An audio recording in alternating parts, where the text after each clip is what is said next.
Hello friends, welcome back to my channel. मैं हूं अमृता और आप सभी देख रहे हैं टारगेटेड वन। फ्रेंड्स, आज हम बात करने वाले हैं 69,000 शिक्षक भर्ती के बारे में। जैसे कि आप सभी जानते हैं कि 1.5 साल के लंबे इंतजार के बाद मार्च में जाकर ऑर्डर रिजर्व हुआ था इस भर्ती का, और उसके बाद से लगातार जो है ये भर्ती के इश्यूज सामने आ रहे हैं। कई सारे जो याचिकाएं हैं इसके अगेंस्ट में दाखिल हो चुकी हैं। करीबन 200 के करीब में याचिकाएं इस भर्ती के अगेंस्ट में जा चुकी है। तो आखिर ऐसे इस भर्ती में क्या है जो हमेशा ये अधर में अटक जाती है? थोड़ा सा होती है फिर रुक जाती है, फिर होती है फिर रुक जाती है। कभी ऑर्डर आता है तो कभी आंसर की आती है, तो कभी आंसर की विवादित हो जाती है, तो कभी रिवाइज आंसर की आ जाती है, वो भी विवादित हो जाती है। तो जानिए क्या है ऐसा मैटर कि ये भर्ती हमेशा फंसी रहती है। तो क्योंकि आज ये भर्ती ही काफी ज्यादा आलोचनात्मक है, कई सारे बच्चे हैं जो कमेंट बॉक्स में उल्टा सीधा कमेंट भी करेंगे, पर गाइस जरा सोचिएगा इस मैटर पे गंभीरता से। तो इस वीडियो का क्योंकि काफी सोचनीय है ये वीडियो, इसलिए यहाँ पर हमने अपनी वीडियो का नाम ही रखा है भर्ती पर फिर लगा ग्रहण। अच्छा, सूर्य ग्रहण के बारे में तो आपने सुना ही होगा, चंद्र ग्रहण के बारे में तो सुना ही होगा, तो आखिर भर्ती पर ग्रहण लगा कैसे? तो ये जो आपका ग्रहण है उसका नाम है भर्ती ग्रहण। काफी फनी लगता होगा आपको, लेकिन यस गाइस, इसका नाम है भर्ती ग्रहण। कैसे? आपको पता होगा कि 1.5 साल के लंबे इंतजार के बाद मार्च में जाकर इसका ऑर्डर रिजर्व हुआ था, और उसके बाद ऑर्डर आया था 60-65 पे। बच्चों में एकदम खुशी की लहर दौड़ गई थी कि कई सारे जो बच्चे थे उनको तो ये लग रहा था कि बस हम पास हैं तो खास है। और ये खबरें भी काफी वायरल हुई थी आपके सोशल मीडियाज पे, यूट्यूब पे। सबको लगा था कि हाँ, जो पास है वो खास है। पर जब रिजल्ट आया तो रिजल्ट में जब 1.5 लाख बच्चे पास हुए तो उन्होंने सबकी आंखें खुली की खुली रख दी। अच्छा, इसके बाद ये विवाद थमना इस कदर स्टार्ट हुआ कि अभी तक ये भर्ती जो है कंप्लीट नहीं हुई। तो इश्यूज क्या थे इस भर्ती को लेकर के? सबसे पहली बात तो ये थी गाइस कि जब सबसे पहला मैटर जो स्टार्ट हुआ था वो 2019 6 जनवरी 2019 को जब एग्जाम्स हुए थे, उसके बाद सबको पता चला था कि जो आंसर की है वो वायरल हो चुकी है सभी अभ्यर्थियों में। अच्छा, ये जानने के बावजूद भी कई सारे सिपाही सरगना पकड़े गए थे, पेपर रद्द नहीं हुआ। तो बच्चे इस पे खासा नाराज थे कि पेपर रद्द क्यों नहीं हुआ। बच्चे पीएनपी भी गए, कई जगह धरना भी दिया, लेकिन इसका खासा कोई असर दिखने को नहीं मिला। दूसरा इशू क्या था? आंसर की रिलीज हुई, ठीक है ना। उसमें कई सारे से प्रश्न थे जिनके 2 आंसर करेक्ट थे, और क्या प्रश्न थे वो उसके बारे में भी चर्चा करेंगे। ये आपका दूसरा मैटर था। तीसरा जो मैटर ये था कि ये ठीक है, आपका 3 क्वेश्चन के आंसर 2 सही हुए। फिर जब आंसर की रिलीज हुई, रिवाइज आंसर की, तो उसमें पता चला 3 जो आपके क्वेश्चन थे वो आउट ऑफ सिलेबस आ गए। और बड़ी बात, अब जो इसके बाद और बड़ा इशू आया ये था कि ओवरलैपिंग के मामले को लेकर जनरल कैंडिडेट्स ने कर दी थी याचिका दायर। उनका ये कहना था कि जनरल कैंडिडेट्स के कैटेगरी में ओबीसीज को या SC/ST को ओवरलैप नहीं करना चाहिए। अच्छा, ये तो था जनरल का बात। अब कुछ बच्चों ने, जो महिलाएं थी, अभ्यर्थी महिलाएं, उन्होंने ये दायर कर दी याचिका कि महिलाओं को 20% मिलना चाहिए रिजर्वेशन। सही भी है, सारी भर्तियों में मिलता है तो इसमें भी मिलना चाहिए। हालांकि इस भर्ती में महिलाओं की संख्या ज्यादा है, पुरुष बहुत ही कम है महिलाओं के अगेंस्ट में। तो यहाँ पे शायद कम उम्मीद है कि आपकी जो याचिका है वो कबूल भी हो, लेकिन फिर भी पूरी उम्मीद है। उम्मीद सभी के लिए बनी हुई है, वो जो 1-2 नंबर से रह गए अभ्यर्थी उनका भी, और जो हो चुके हैं और जो भर्ती प्रक्रिया में शामिल नहीं हो पाए उनका भी।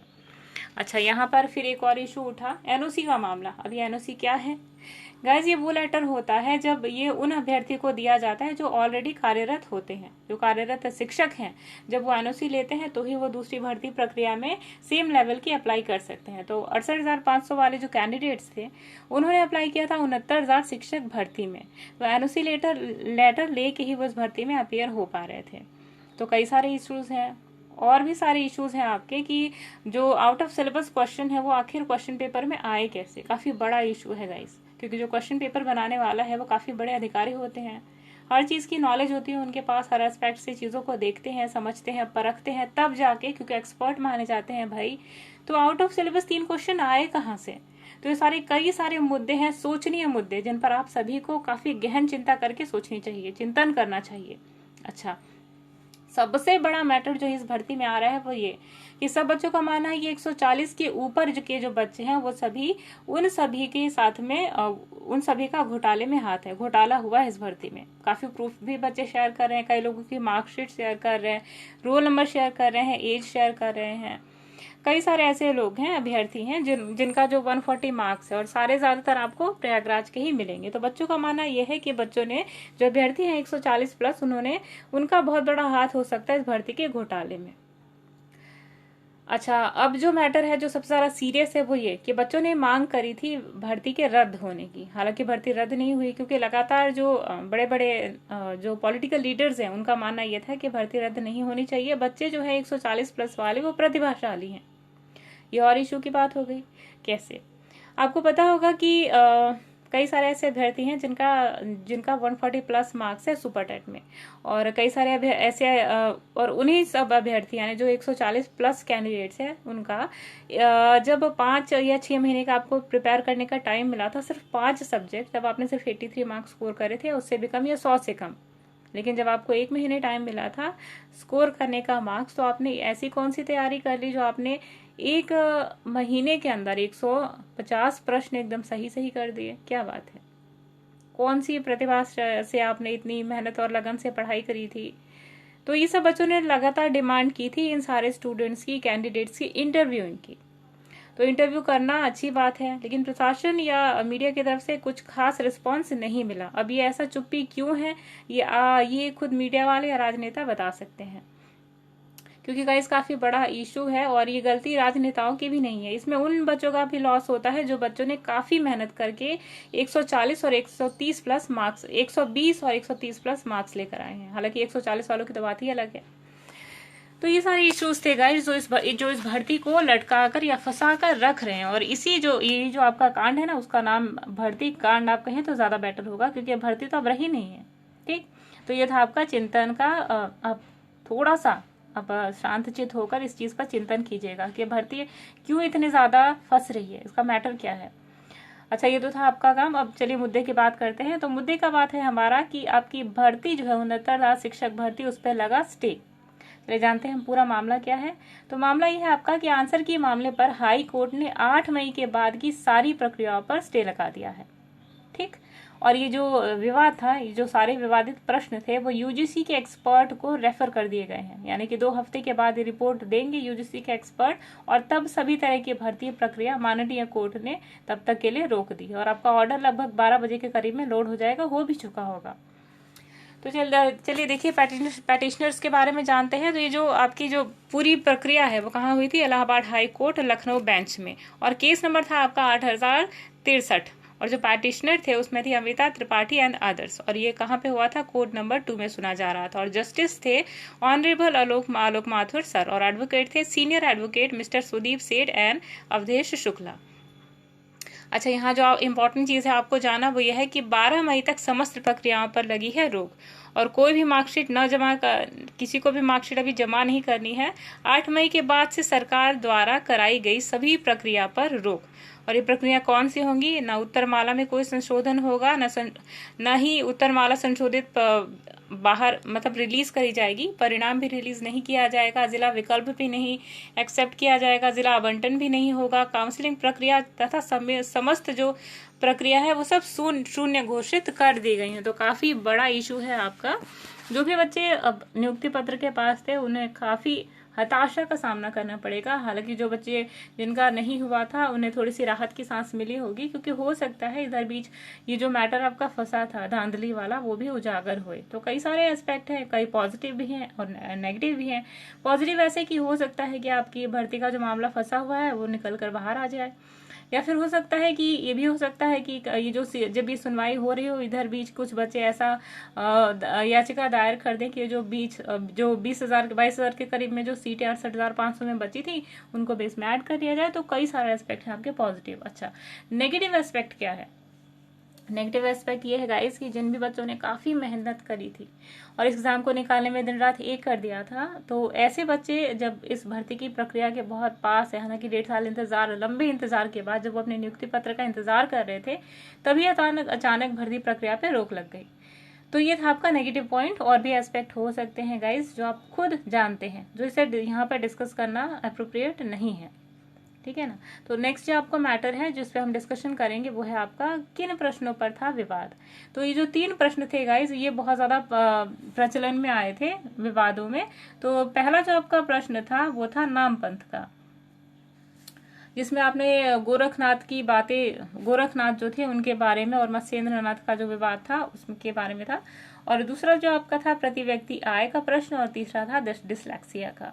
कई सारे बुक्स हैं, कई सारे पब्लिकेशंस हैं जिनमें आंसर अलग और क्वेश्चन अलग दिए रहते हैं। कई सारी बुक्स में आप देखेंगे तो अलग बुक्स में अलग अलग प्रेफर करेंगे। एनसीईआरटी में अलग दिया रहता है, एबीसीज में अलग दिया रहता है, कॉम्प्रिहेंसिव बुक्स में अलग दिया रहता है। तो सब में अलग अलग कॉन्सेप्ट दिया है, इसलिए विवाद जो है आपका यहाँ पे खासा गहराया हुआ है। इधर बीच बच्चों का मानना है कि एलटी ग्रेड में जब ये एग्जाम हुआ था तब ये प्रश्न आया था, तो उसका जो आंसर था मत्स्येंद्र नाथ था। तो ये भी विवाद की बात है, क्योंकि जब एक एग्जाम जो है बोर्ड कंडक्ट करवाता है तो उसका आंसर वो कुछ और बताता है, और दूसरा जो बोर्ड है वो जब एग्जाम कंडक्ट कराता है तो उसका सेम क्वेश्चन का आंसर डिफरेंट कैसे हो सकता है। तो ये था यहाँ पे बड़ा भीषण विवाद, ठीक है ना। चलिए नेक्स्ट पे जाते हैं। तो नेक्स्ट जिसपे हम बात करने वाले हैं वो है आपके सीटेट के एग्जाम के बारे में। तो सीटेट की परीक्षा आपको पता है कि 5 जुलाई को कंडक्ट होने वाली थी। तो ये परीक्षा जो है, परीक्षा तिथि में कोई भी बदलाव नहीं हुआ है। दैट मीन्स कि आपका जो एग्जाम होगा सीटेट का वो 5 जुलाई को ही होगा। अच्छा, यहाँ जो आपको है बहुत ही सावधानी बरतनी है, क्योंकि नंबर ऑफ कैंडिडेट्स काफी ज्यादा होंगे। तो इस परीक्षा में आपको मास्क लगाकर ही केंद्र में प्रवेश करने की अनुमति मिलेगी। अगर आप मास्क लगाकर नहीं आए हैं तो आप केंद्र में प्रवेश नहीं कर सकते। और केंद्रीय माध्यमिक शिक्षा बोर्ड यानी कि सीबीएसई द्वारा लिए जाने वाले सीटेट का जो एग्जाम है उसके हर अभ्यर्थी को केंद्र पर मास्क लगाकर ही प्रवेश मिलेगा। और इसके अलावा जो सैनिटाइजेशन की जो प्रोसेस है वो सारा वहाँ के जो मेंबर्स हैं वो खुद परफॉर्म करेंगे, यानी कि सैनिटाइजेशन जो है वहाँ के मेंबर्स द्वारा खुद करी जाएगी। अगर आप सेल्फ सैनिटाइजेशन का ध्यान रखते हैं देन इट इज ओके। अगर नहीं होता तो आपके जो कम से कम एक रूम में 20 या 12 बच्चे बैठ पाएंगे, और सोशल डिस्टेंसिंग का पूरा वहाँ पे ध्यान रखा जाएगा, और सैनिटाइजर आपकी जो स्कूल है वहाँ पे आपको इजीली अवेलेबल होगा। तो ये कई सारे इंपॉर्टेंट स्टेप्स लिए गए थे सीटेट की परीक्षा कंडक्ट करने वाली संस्था की तरफ से। चलिए नेक्स्ट देखते हैं। और लास्ट जो हमारा टॉपिक है जिसपे हम बात करने वाले हैं वो है 69,000 शिक्षक भर्ती में मेरिट को लेकर अभ्यर्थियों में असंतोष और पहुंचे परिषद कार्यालय। बच्चों जो अभ्यर्थी थे या जो बच्चे हैं इस ये जो 69,000 शिक्षक भर्ती हुई, उसमें कई सारे अभ्यर्थी ऐसे थे जिनको जो आंसर की आई थी तब से लेकर अभी तक लगातार असंतोष बना हुआ है। तो असंतोष ऐसा क्यों है? तो कई सारी चीजें हैं, लेकिन यहाँ पे जो ज्यादा ध्यान देने वाली बात वो है कि शिक्षक भर्ती की मेरिट जारी होने के बाद पूरे प्रदेश में अभ्यर्थियों का असंतोष सामने आ रहा है। पहले तो उनका कहना था कि बड़ी संख्या में ऐसे अभ्यर्थी हैं जिन्हें एक सीरियल से बहुत कम अधिक नंबर मिले हैं, और उनका आरोप भी है कि एक ही श्रेणी के होने के बाद भी उनके दूसरे साथियों के अंक कम है और उनका हो गया, और बहुत ज्यादा गुणांक लाकर भी उनका नहीं हुआ। ठीक, तो कई सारी चीजें हैं गाइस, इस पे ध्यान देना है कि जब भी कोई मेरिट बनाई जाती है तो उसके कई सारे एस्पेक्ट होते हैं। अगर आप 93 नंबर जनरल ले आता है, ओबीसी ले आता है, तो उसमें भी आपको एज का ध्यान रखना है कि जिस अभ्यर्थी की एज ज्यादा है उसको प्रेफर किया जाता है पहले रखने के लिए, ठीक है ना। और ये सिर्फ आपकी शिक्षक भर्ती में नहीं, सारी भर्तियों में ये रूल अप्लाई होता है। तो बच्चों ने यहाँ पे विसंगति होने का दावा किया है आपकी मेरिट का। जब 69,000 शिक्षक भर्ती थी उसकी जब मेरिट रिलीज हुई तो बच्चों ने यहाँ पर भी विरोध जताया है कि आपकी जो मेरिट बनी है, क्योंकि गाइस बिल्कुल साफ देखने को मिल रहा है कि आपके जो जनरल है कैंडिडेट्स उनके 67.1 है जो लोवेस्ट कट ऑफ है, जो लोवेस्ट गुणांक है, और जो ओबीसी कैटेगरी के कैंडिडेट्स हैं उनके 67.1। कितना कम डिफरेंस है, सिर्फ एक। ठीक, अच्छा, अगर SC/ST की बात करी जाए तो SC/ST का है 61.5 के समथिंग, ठीक है ना। तो यहाँ जो बहुत थोड़ा सा अंतर देखने को मिल रहा है ओबीसी और जनरल में, तो इसी की वजह से बच्चे खासा नाराज हैं और प्रदर्शन कर रहे हैं परिषद कार्यालय के सामने। तो गाइस ये थी इम्पोर्टेंट न्यूज आप सभी के लिए हमारी तरफ से। अगर वीडियो अच्छी लगती है तो प्लीज वीडियो को लाइक करें, इंपॉर्टेंट लगती है तो अपने फ्रेंड्स के साथ शेयर करें, क्योंकि गाइस आज हमने बहुत ज्यादा सीरियस मैटर डिस्कस करे। अगर आपको लगता है कि ये मैटर आपके फ्रेंड्स तक पहुंचने चाहिए और उन्हें भी उजागर करने चाहिए सारे तथ्य, तो प्लीज शेयर करें अपने फ्रेंड्स के साथ में, और चैनल को हमारे सब्सक्राइब करना ना भूलें और नोटिफिकेशन बेल जरूर दबाएं, जिससे आप हमारी लेटेस्ट अपडेट को अपने चैनल पे देख सकते हैं। तब तक के लिए अमृता को दीजिए इजाजत, मिलते हैं कुछ और कॉन्सेप्चुअल वीडियोस के साथ में। तब तक के लिए अमृता को दीजिए इजाजत, बाय बाय।